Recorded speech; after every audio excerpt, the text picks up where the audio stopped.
दुर्ग police online सट्टा चलाने वाले महादेव ऐप और ओखर ब्रांच के संचालनकर्ता आरोपी मन ला गिरफ्तार कर ले हवे।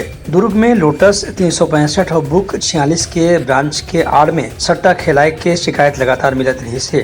ये जानकारी के मिले के बाद पुलिस छापामार कार्रवाई करिस और अतिरिक्त पुलिस अधीक्षक संजय ध्रुव, उप पुलिस अधीक्षक राजीव शर्मा और नगर पुलिस अधीक्षक छावनी आशीष बनछोर के निगरानी में 3 टीम बना के आरोपी मन ला गिरफ्तार करी से 5 आरोपी मन के कब्जा ले 1 laptop, 13 mobile phone, ATM card, chequebook और दूसरे दस्तावेज बरामद करे गए है। पुलिस के कहना है कि ये सट्टा बहुत लंबा समय ले खिलाया जात रही से फिर खर जानकारी में सबूत के इंतजार रही से जेखर ले गिरफ्तारी करना आसान हो सके। पकड़े गए जमा आरोपी मन से पूछताछ करे जात है जेखर ले ऑनलाइन सट्टा के देश विदेश के संपर्क ला उजागर करे जा सके।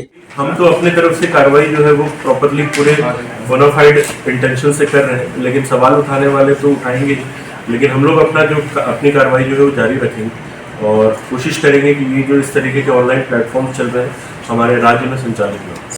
ब्यूरो रिपोर्ट, उतलाघाट न्यूज।